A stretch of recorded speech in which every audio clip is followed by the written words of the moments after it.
Hey ladies and gents, welcome to another video. I recently got to play an open beta for KartRider Drift, a game developed and published by Nexon. As a disclaimer before I go into the game proper, I want to emphasize that this is a beta build of the game. Lots of features are missing and the game was definitely rough around the edges. I am just sharing my initial experience with the game during this beta, so please keep that in mind moving forward.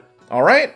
Cool. KartRider is a kart racing franchise similar to Mario Kart that was actually created all the way back in 2004, with an American release planned, but ultimately cancelled after I assume a lackluster performance and hype after its initial beta phase in the West. KartRider Drift is another attempt from Nexon to bring the kart racer to the West. After playing the admittedly fun beta, I would have to admit it's got a really good chance of standing out this time. Currently, it is planned for an Xbox and PC release, with the crossplay being a big feature coming out the gate, so it already should release with a pretty big player base. Since the game is so appealing to ages of anyone that is old enough to make rational decisions.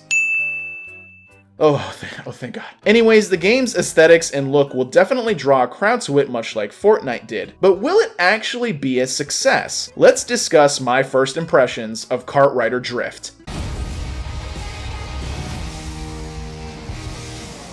So once again, I signed up for the beta and played it on my Xbox so that I could play the game from the comfort of my own couch rather than on my PC. As I stated before, the game is currently crossplay with indications of what platform each player is playing on during matches. KartRider Drift, even from its beta, I would have to say has a stupid amount of potential. I'm talking like this could be one of the most popular online games to be played in 2020 if Nexon plays their cards right. First off, the game is very similar to AAA franchises like Mario Kart and Crash Team Racing, but also has its own elaborate gameplay feel to it, so it will definitely draw the huge amount of kart racing fans to the game. It's also being marketed as an MMO racing game, so it will be developed and supported for years to come with racers, tracks, events, gameplay modes, etc, etc. So imagine if Mario Kart 8 essentially kept releasing DLC for it years and years after its release. That is what KartRider Drift will be if successful. That concept alone already has my attention.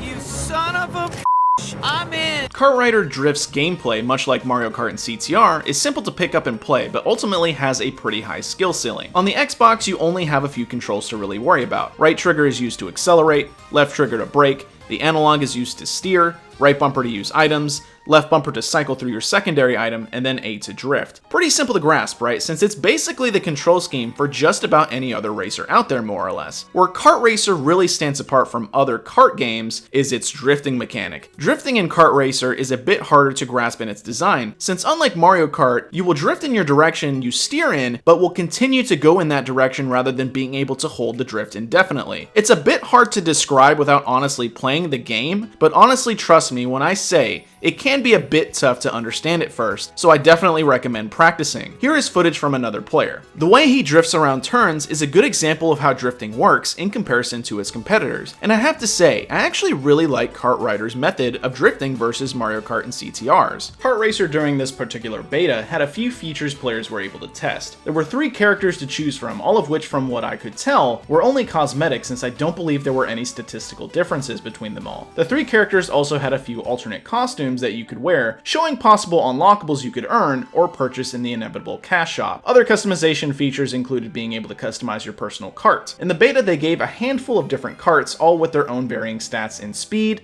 handling, drift, and boost. You can select a cart, its wheels, specific features on the cart, and even paint it different colors to give it your own feel. There was currently 3 different modes to play as well. Time attack mode is what I played to practice since you are racing against your best time on any track you wish to select out of the 9 available. Item mode is a variant in which you will race with items available to attack other players, but with drift boosting turned off. And finally, speed mode, where items are disabled, but you can gain boosts from drifting. Speed mode is arguably the most competitive since it's the mode that requires the most skill to place in a high rank. You also have the options to play in a group much like Battle Royale games. Squad groups are either solo, 2 players, or 4 players, so the game is already set up to encourage playing with friends. Matchmaking was incredibly fast, maybe only taking a minute at the most to find a match. Once you start racing, the UI is very clean and out of the way so you can concentrate on the race rather than other things on the screen. A couple things I noticed that were a bit frustrating though would be certain ways that the racers feel when racing. Unlike other racing games, bumping into objects in the game can be absolutely devastating since it feels a bit harder to recover compared to other games in the genre. This would be fine normally, but there are a lot of items that can cause you to spin out or simply bump into other players, slowing you down. A lot of the items in item mode also feel a bit out of tune. For instance, being hit with the water balloon,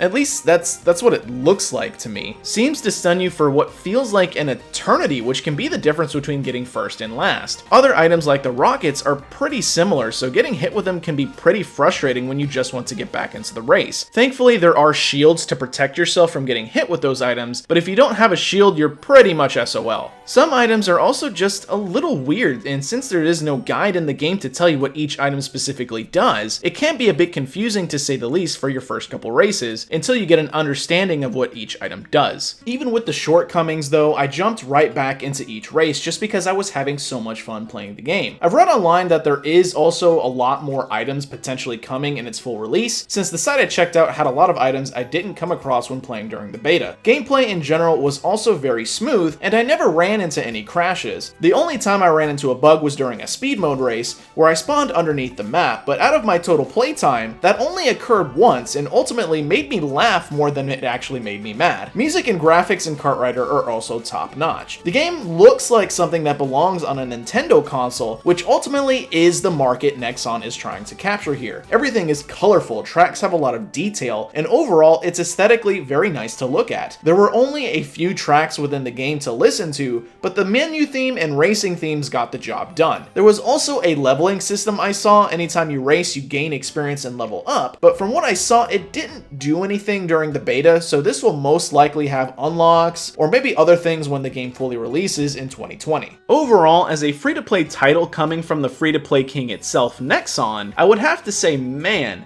I am excited for this game. For everything that is coming out in 2020 console MMO-wise, it's nice to see a game that isn't necessarily the generic MMORPG, but rather an MMO racing game. I'd like to see maybe more than just 8 players being able to race at a time, maybe up to 16 or something like that, but honestly, I can't complain with the groundwork that is here. I plan to do a follow-up video once the game fully releases in 2020, along with some other titles coming out, like Phantasy Star Online 2, so I'm really excited for the next year in the console space.